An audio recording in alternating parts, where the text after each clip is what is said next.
Propel Fitness Water. With Gatorade electrolytes, zero sugar, and vitamins, Propel hydrates better than water to help you get the most out of your workout and get back to your best self. What propels you? Propel with Gatorade electrolytes. Pros, find the right flooring for the job in Lowe's newly redesigned flooring showroom. Shop our expanded assortment of trusted brands and get up to 35% off style selections, Stainmaster, and Stainmaster Pet Protect Special Order Carpet. And while you're here, save $100 on a DeWalt 20-volt max 6-amp-hour 2-pack of batteries, now just $179. Get more of what you need faster and save more where it counts from the ground up. Our best lineup is here at Lowe's. Valid through 8/26 while supplies last. Selection varies by location. This message is brought to you by Apple Card. Shave ice by the beach. A trip to the state fair. And a throwback flick at the local drive-in. They're more than just items to check off the summer bucket list. They're also opportunities to earn 2% daily cash back when you use your Apple Card with Apple Pay. Apply for Apple Card now and use in minutes with Apple Pay. Subject to credit approval. Apple Card is issued by Goldman Sachs Bank USA, Salt Lake City branch. Terms and more at applecard.com. Coach Unplugged is brought to you by great people over at teachhoops.com for coaches who want to get better. From the Fifth Quarter Studios in Madison, Wisconsin, you're listening to Coach Unplugged. Here is your host, Steve Collins.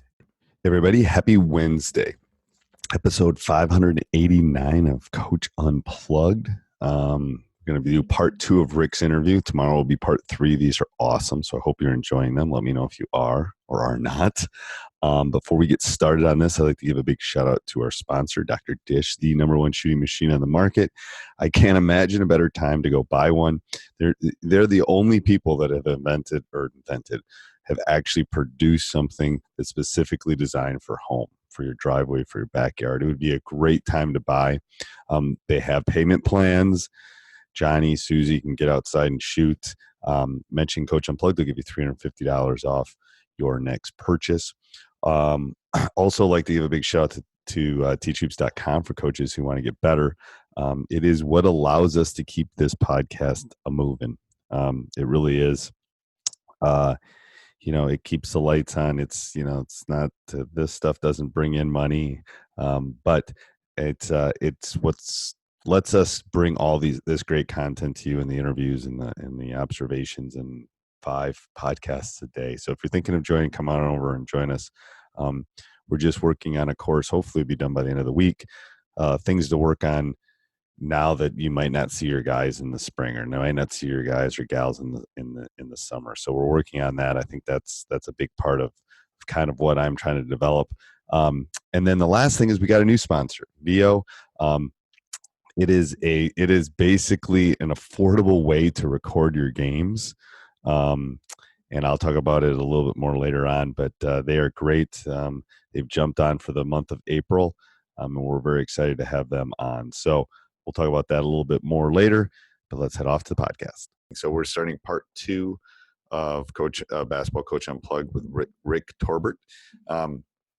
Pretty special. I think you'll find a lot of great information. If you have any questions, please let me know.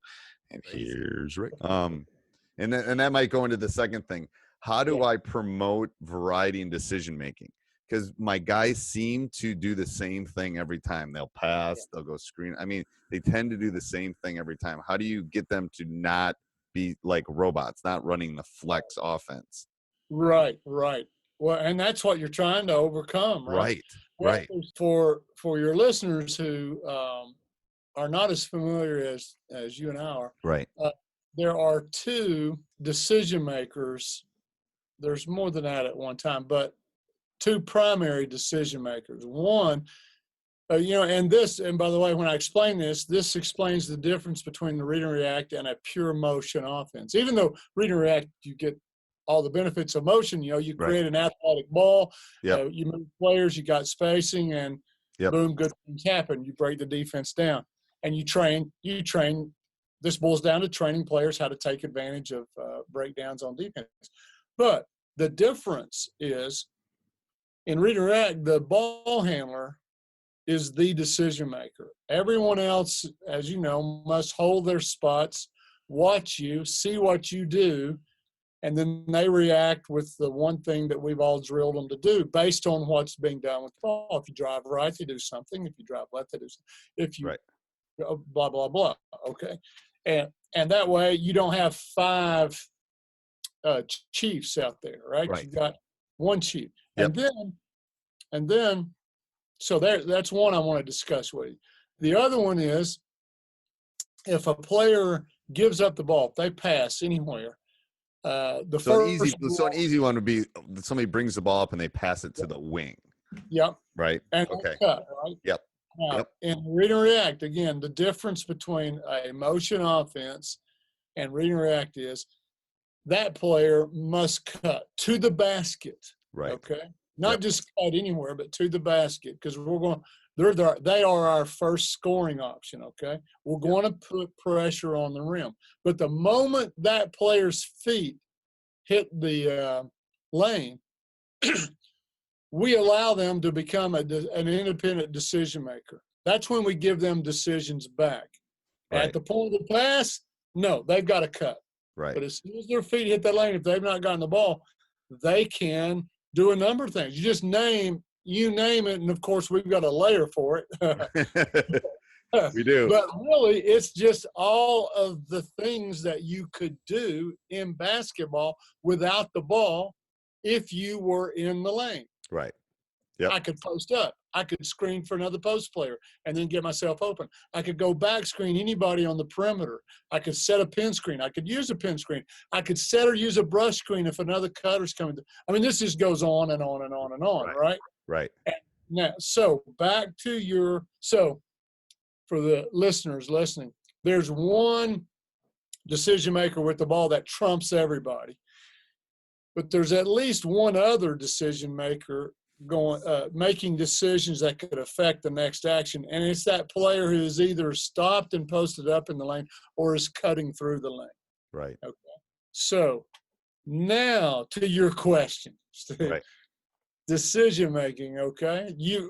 So first we got to talk about which one we're talking about: ball handler or the one cutting through the lane. Well, I think after they get rid of the ball, they tend to do the same. They cut, but then they tend to do the same thing. They'll either screen away or they'll I mean, they get very, when I've charted it, they get very robotic. And, the kid that posts up is the kid that posts up. He's not the kid that sets the back screen, or he's not the kid that brushes it. I mean, how do you break them of that habit? Okay. Great question. Great coaching question too. But I'm going to give you an analogy from jiu-jitsu. It's a wrestling type of submission sport that my instructor would teach one particular move. Okay. Yep. And of course, there's a counter move to that your opponent's got to do, right? Right. So you teach it, and then you set up the drill, and you do it, right? Well, immediately your mind goes to what ifs. Well, can I do this too? And then, but what if he does this? Can I do this? Very well. The instructor would never let us go on. Okay. Okay. Now there's a few really gifted people. LeBron James is one of them. Yes. That could go, I can see all of the options here and choose the correct one based on my opponent.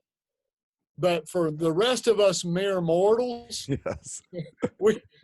my instructor would say, no, I want you to do this one, this particular move, or this particular counter to that move over and over and over and over and over and over. And then once we could do it without thinking, then he went to the next one and said, okay, here's your next one, because that one's going to get stopped. So here's your next, and I want you to stay here and drill and drill and drill and drill. And of course I resisted and stuff, but over time, all of the options became habit, based on how my opponent is playing me. Right? Well, analogously, I think you must and you could give all the cutters the same one, or you could customize it. Joe, when your feet hit the lane, I always want you to do blank. Okay. Ooh, I like that. Like, Yeah. yeah, like I have a kid. Like every Yeah. time you go in, you should post up. No, Yes. every time you go in, you should look for a layup or Yeah. screen away. Okay, I like that. I like that. And Bill, since you are the best 3-point shooter, I always want you hitting the lane and then back screening someone one pass away from the ball. Right, because then you're ready for your three. Yeah, you're going to shape up to shoot, right? Right. It doesn't take Bill long to learn that one. Yeah, yeah. He's a shooter. There right? has to be a benefit though sometimes too. I have to show them Oh. that. It's like if you set this screen, then you are going to be open too. It's the, egocentric kind of. What you just said might be the most important part of teaching the read and react. Right. I'm lying. What you just said may be the most important is how do you sell it? Right. You got to sell it to the kids like, look, hey, here's why you're not doing Bill's decision, Joe, because this is how we're going to take advantage of your strengths right now and hide your weaknesses. You're going to help our team by blank. You Right. know? Right. Now, later on, Joe, we're going to add to this. Right. We're going to start developing. But for right now, I don't want you making, 6 different decisions in there. Right.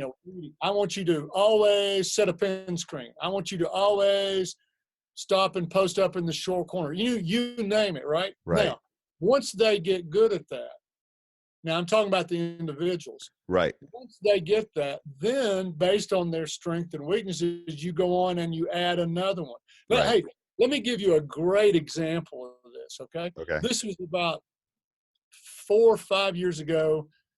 Delphi University, Division II up in New York, I think. Yep. They had a point guard come in. Her name was Ando Tron. I think she's coaching now, or she might still be playing over in Europe. She came in. Hey, Steve, this is the consummate point guard you want. Listen, Right. I mean, she'd already watched, studied, knew the language of the entire read and react before stepping on the floor at a Delphi. Right. I mean, this is the coach's dream. Right. Okay. He's coaching the other girls, Right. telling them what reactions they should be. I mean, it's like having a coach on the floor. Okay. Right. She's their best 3-point shooter, and she can get to the rim. Now, she's the smallest player on the floor, but she can get to the rim. She's fast. She's a good ball handler, goes right or left, best 3-point shooter. All right. The first 4 or 5 games was disastrous for her. So the coach called me and said, hey, could you do like a Skype with her, a little one-on-one, and just find out what's going on in her brain, So I did, and I asked her, and she, because I'd watched the games, and I said, well, what seems to be your problem? And she said, look, when I hit the lane, and she started going through all the different things that she could do, and she was ticked that her teammates were not responding to this. Right. Yep. Each one of these, Yep. Yes, my post is at the high post, coach. So when I cut to the basket, if I don't get it, then I turn and I make the Utah screen, and then Right. I'm looking to shape up. I mean, she's going into stuff like that, right? Right. And her center doesn't know what the Utah is. You know what I mean? Yes. It's simplifying the layers. Yes. Yes. So she was just paralyzed by all the things, and why aren't they? And I said, okay. And listen, I'd love to tell you that was brilliant here, but this was a shot in the dark, and it worked.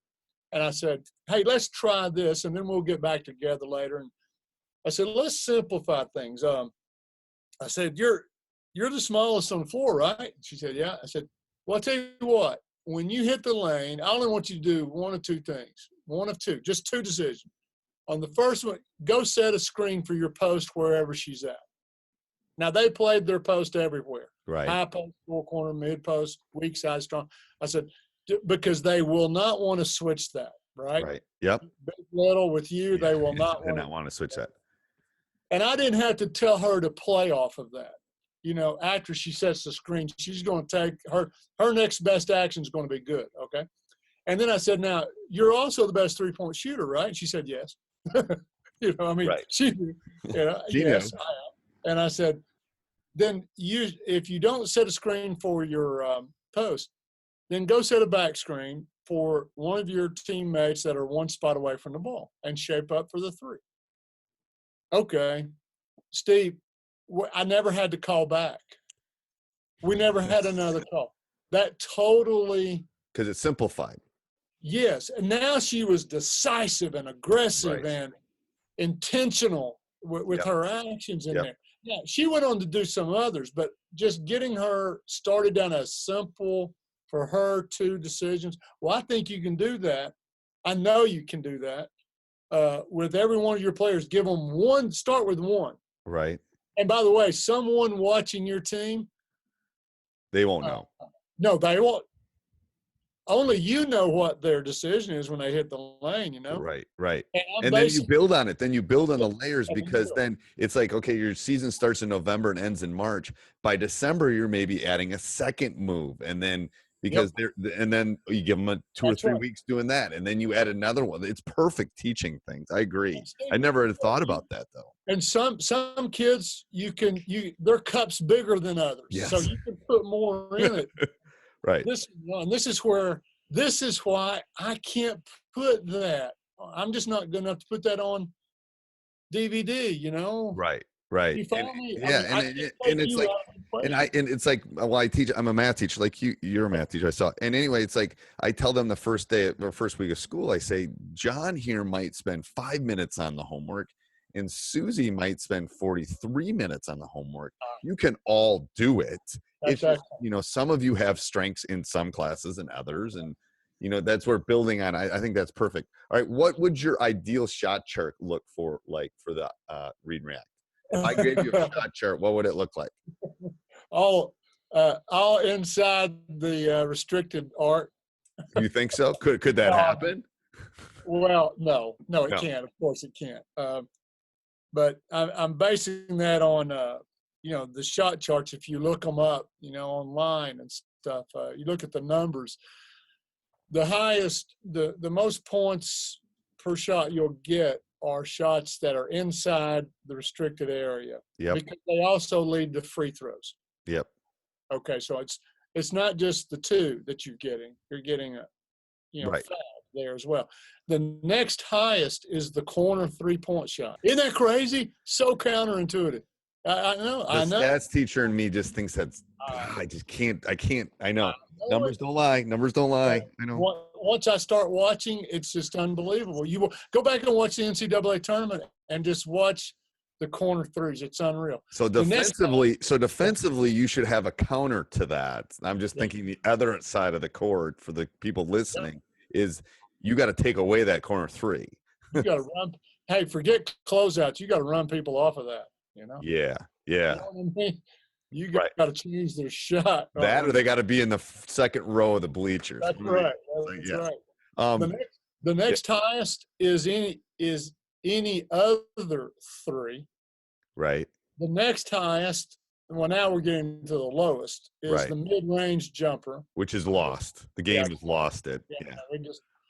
And this is going to surprise a lot of listeners. Okay.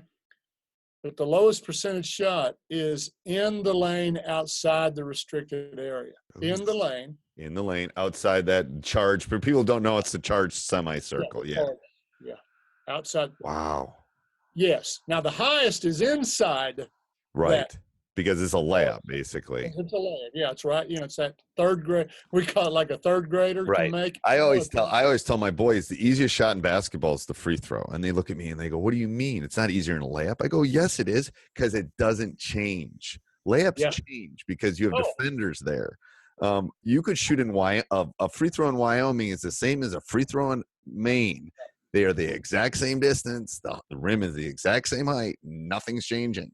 But man, layups, is it off of 1 foot? Is it off of 2 feet? Where is my defender? What angle do I have on that? Yeah. Is there a help defender near me? Am I leaving the ground from the same spot? Right. I mean, there's variables there. There's a lot of variables. Okay, so last one on Read and React, and we'll get to a couple other ones I have. What cuts or actions do you think will give your team the most open looks? And my assistant sent me this one, and he said, "Don't take it depends." As the answer. So, John, if you're listening, that's for you. It says, what cuts or actions do you think will give your team the most open looks in the Read and React? Now, he said actions. Like a cut or a back screen or those kind of things, actions. Okay, so he's not saying one action. Okay. No. Okay, good. Yeah. Good. I don't think I can answer that. No, but he says the ones you think are the best for getting good look. I think it is. And it's probably not the initial cuts of the paint because we have not had as much luck with that. Sure. And by the way, would you remind me? Would you ask me about just cutting to the left in a minute? Yeah. Yep. I want to tell you something about that. Okay. So the actions you think that will get the most open looks in the read and react. Yes. All right. The first two, and you know something, as soon as this podcast is over, I'll think of something. I'll come up with something else. All right, you can send it to me. I'll put it in the show notes for the people that are listening. All right. But here's how I'm trying to answer this. Okay. For the most teams on the most levels. Right. Okay? Because as soon as you start, that's why he doesn't. And I would say most of the people listening to this are youth coaches and our high school coaches. Okay. So we're dealing with kids that are 10 to 12 to 18. I mean, there's other people that listen all over the world, but I mean, I would think that's the demographic that's listening to. All right. We're talking percentages here. Okay. Yeah. The two actions, I'm going to say two. There's two. And it's, and one of these, well, both of these have varieties in them, but it's drafting. Okay. Drafting is, so a team, let me give you a couple of examples. Steve, you pass the ball to me and you cut. You are on my right. Okay. And you pass the ball to me and cut. If I catch it and immediately drive right, as if I'm trying to follow you to the goal, like two race cars drafting each other, that's where we get to the draft. I'm drafting you. Yep. The reason that gives more good opportunities is twofold here. One, you're taking away on your cut. And this is why, Steve, I don't care if you ever score on a pass and cut. I really don't. Does it happen a lot? Because we have not been successful with that cut, that initial. And that's why I want to talk about it here in a second. There's multiple reasons for cutting and scoring is just one of them. You can't depend on that. No. Right. But see, if you are cutting after passing to me, and you're cutting as trying to get the ball back, legitimately trying to get the ball back, your defender's going with you and is guarding you all the way to the rim. Yes? Yes. Well, you just took the first natural helping defender to my right. Hey, everybody. Hope you're enjoying the podcast. I'd like to give a big shout out to our sponsors. First of all, teachhoops.com for coaches who want to get better. Let me send my son to Middlebury. I'd really like to do that. So go over and do that. Leave a review. We would love that. But more importantly, go over and check out VIO. It is a portable and affordable sports camera. I know all of us have missed games or missed shots. You will not miss anything with this. It's easy to set up. It comes out of the box, which, like I've said before, is about 12 inches by, I don't know, like 4 or 5 inches. Boom, goes on top of the tripod. You hit record, you're done. It gets 180 degrees. So easy to set up. So you get free shipping. You'll get $100 off. I'll give you the website here. It's vo.co/unplugged. When you get to the site, go to unplugged, $100 off. $100 off, and they'll give you $100 off. I'll put that down in the show notes, but go over and check those great people out, and let's head off to the podcast. All right, here's Rick. Okay. There is no help defense on my drive going right now. I agree. In fact, the only help would be, let me draw a picture in everybody's mind. Let me back up. I'm at the top of the key. Okay. You're facing the goal. You're on my right. Okay. Okay. Yep. So when you pass, you're passing uphill to me. Yep. And you're cutting, and I'm driving right. Now, if no one else is in the right corner, right, when I draft you, there's no help defense. Right. Because you've taken the only one that could help. Could do it. Yeah. And it's got to be a cut that you want to score on. Yeah. Are my players listening to that? You got to want to score on that cut. Yeah. It's not false offense. You might be open if you cut really hard. Right. Right. Okay, now let's rewind that. If there was a player, a teammate in the right corner, and you passed to me, cut, and then I drove right, I'm beating the next helping defender. And even at high levels, you and I know who's supposed to rotate in there and help. Right. But you know they don't get there. They don't. 9 times out of 10. Now, let me back this up. I'm drawing a picture if you're drawing this out, right? Yep. Okay, so let's back up again. You've got the ball on the wing. You throw uphill to me. You cut. Now, the moment your feet start moving, Steve, doesn't the guy in the corner, isn't he supposed to start filling up your spot? He's supposed to rise up. Yep. He's supposed to start.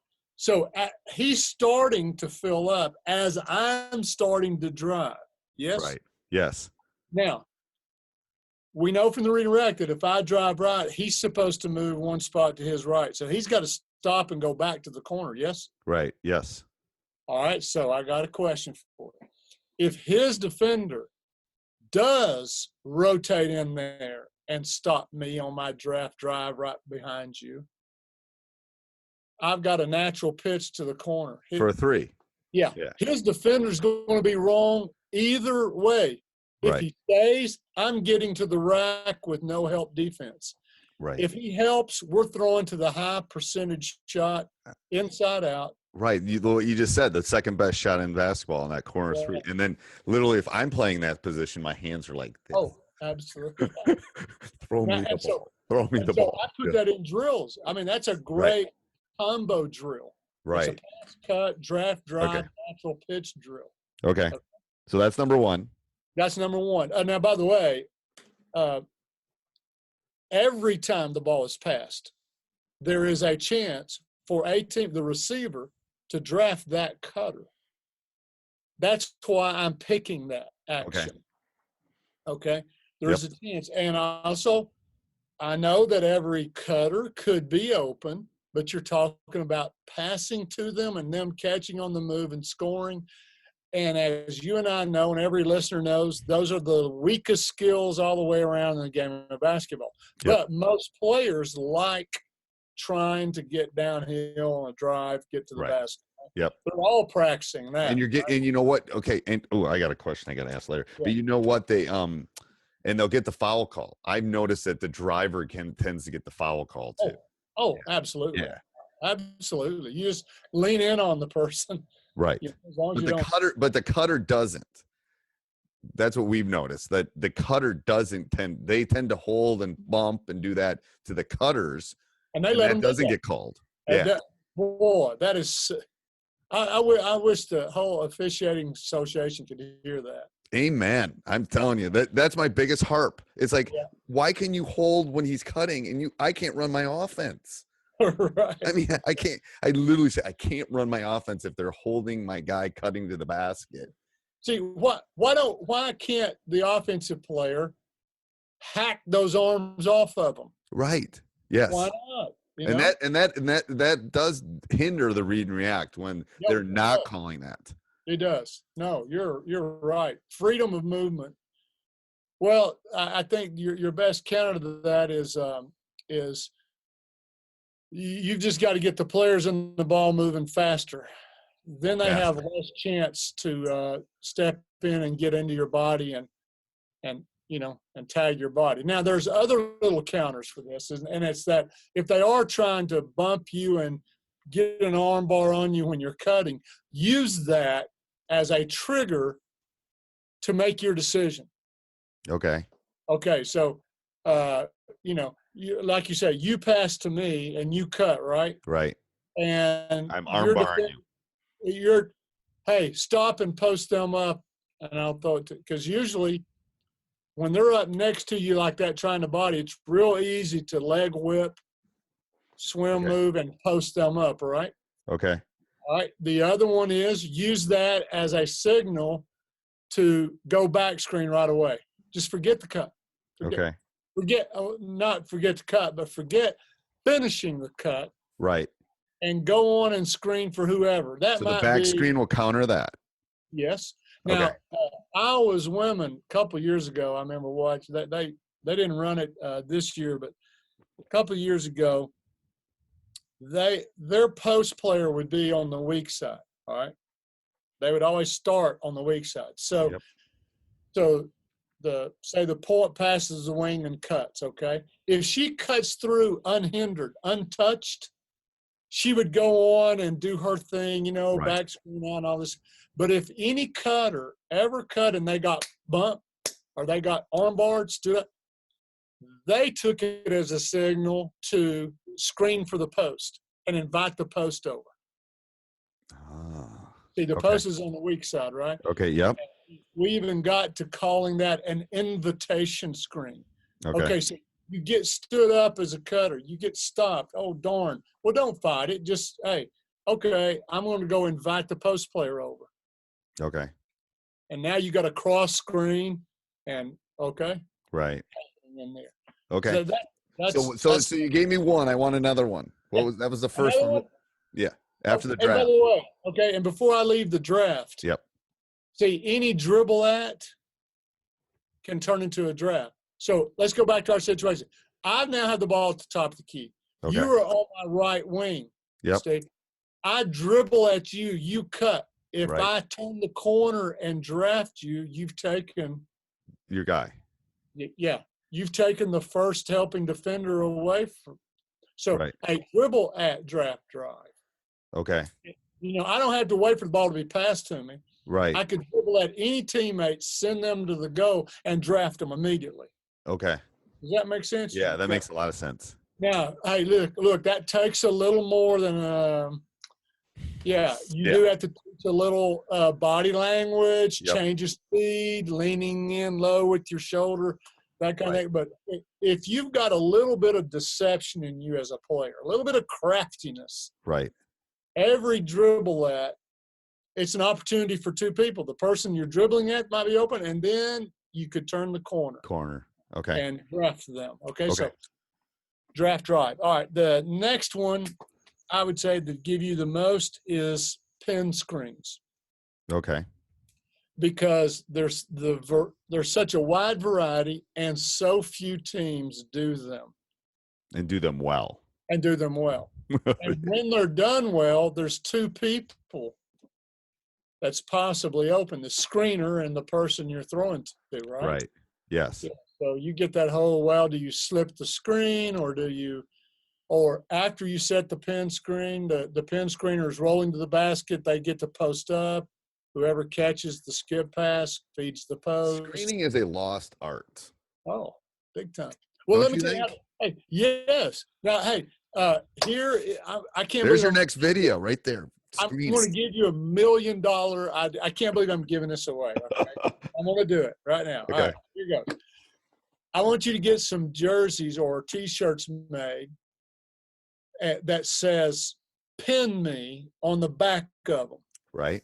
On the back of them. Okay. And your defense has got to wear them. Okay. Okay. Now, if you're on offense and you can see the words "Pin me," you're the one that should be setting the pin screen. Ooh, I like that. Yeah. Now get on a board and play with it, and you're going to see that pin screens are always set by players 2 or more spots away from the ball. It's never the responsibility of a player 1 pass away. Right. They're reading the ball and reacting quickly, right? But players that are 2 or more away, they have an angle and they can see if the defenders are helping and sagging. Right. And they'll see them from their back. That's why I say. That's great. There's your Hey, I'll give you my $1 million idea. You know those things we used to wear as kids that you play laser tag with and stuff, and they. Okay, so spacing is horrible, and read and react is all about spacing. So I think you should do is get some sort of thing you could put on a practice jersey. When you get too close, it flashes. So so it's about spacing. It's like soccer could use it, basketball could use it. It's all about spacing, and then you could change the distance between the spacings. I love it. Because you want to get to the spots, Right. In the and it's like you're too close, you're too far, you're never in the right spot.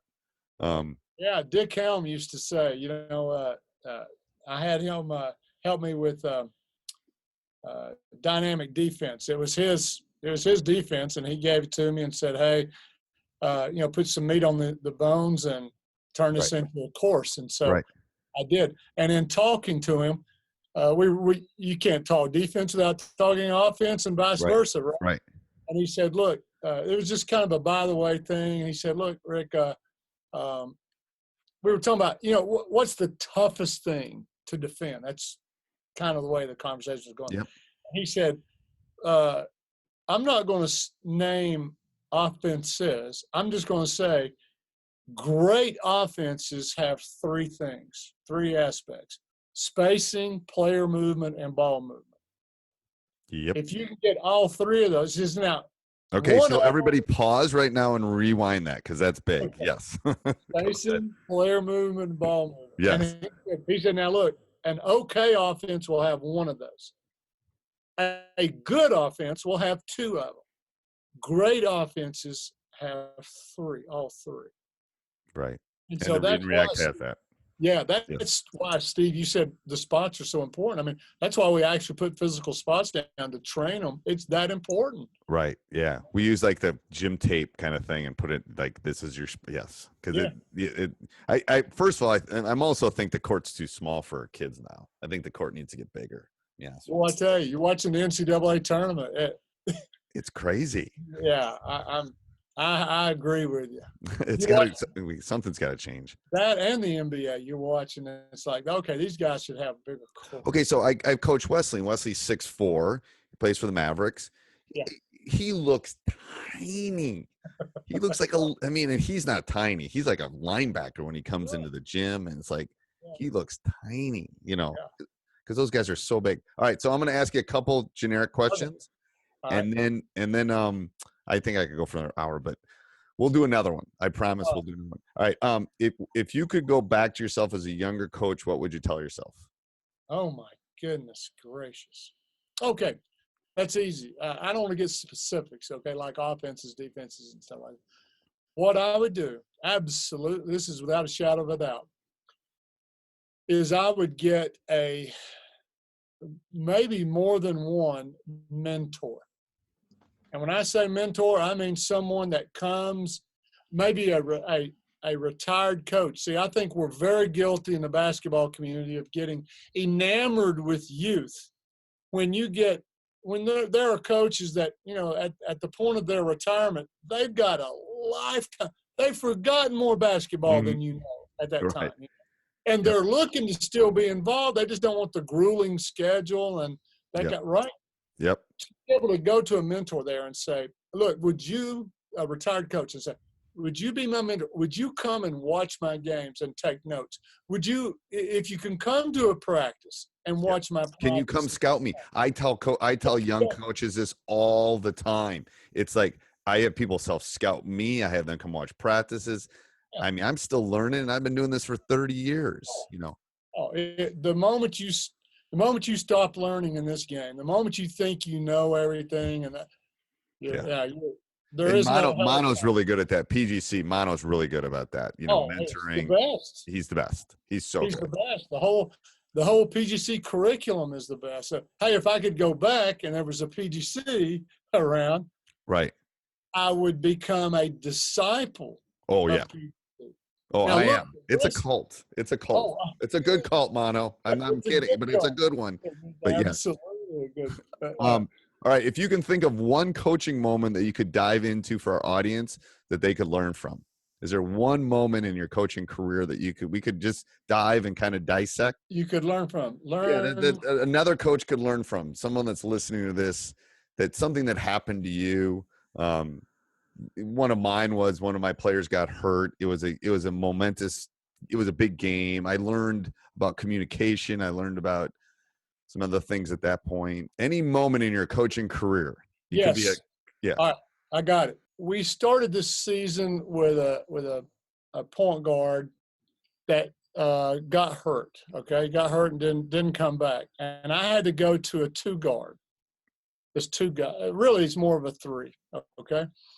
He had never played point, but he was the best ball handler. I knew he was the smartest. Right. He's got a pedigree now. And what I'm saying is his brothers were great players. His father, I think, owned the state of Georgia high school scoring record, something like that. It was Okay.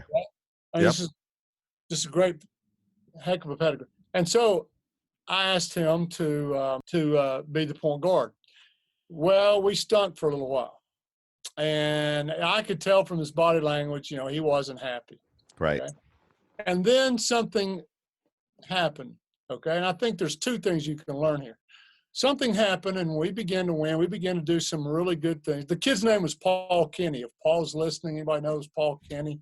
That's who it was. And I would have a timeout, let's say, and I always like to try to let them out, or I didn't want to use the whole time in a timeout, right? Get your three things and then get going, okay? Yep.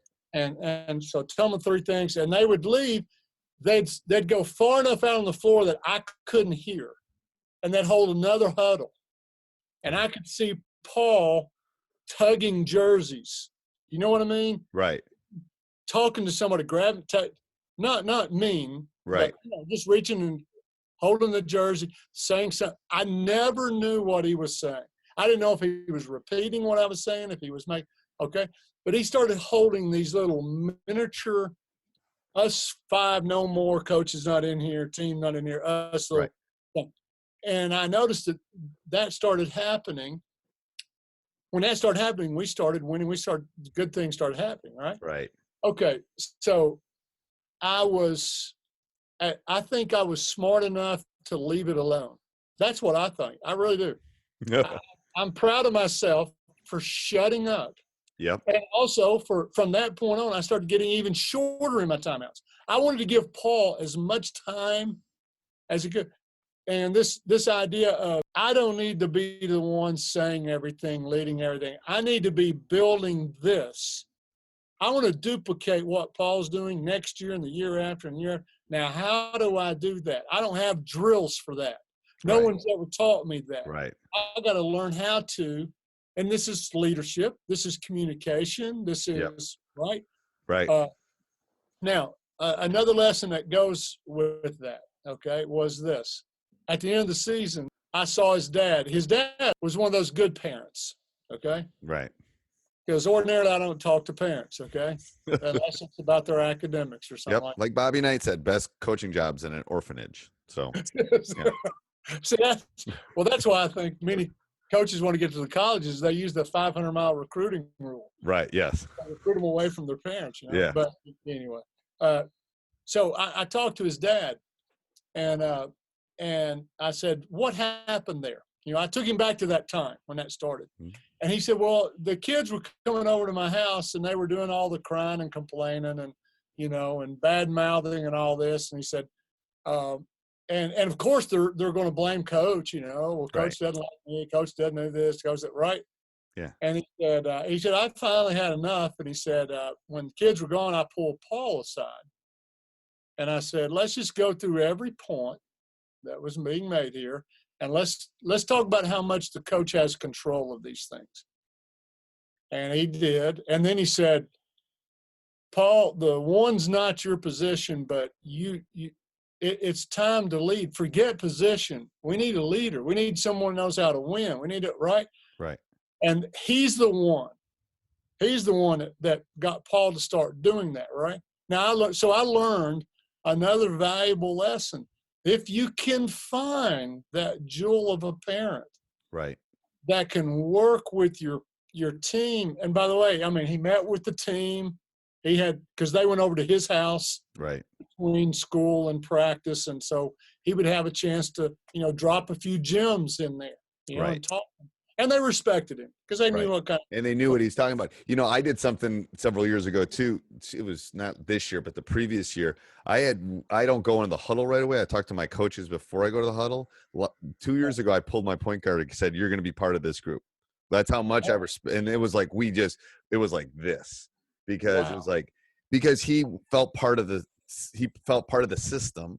And it's like, I'm to the point where I ask them opinions in timeouts. I like, what do you want to run?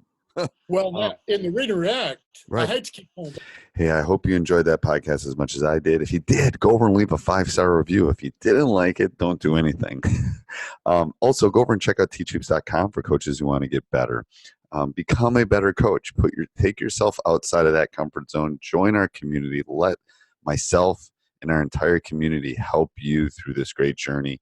Doesn't matter if it's parents, doesn't matter if it's the kid not playing hard, it doesn't matter if you don't know how to break the 1-3-1 zone. We will help you. So go over and check it out. Have a great day. This episode is brought to you by ChatGPT. Hey, it's Bill Simmons from the Bill Simmons Podcast. Have you guys heard about ChatGPT work? It's the new way to use ChatGPT for bigger multi-step projects. And when you need more than just answers, give ChatGPT work access to your apps and files, and it can create real work documents like spreadsheets, slides, and structured reports. Get started at chatgpt.com by selecting work mode, available on Plus and Pro plans.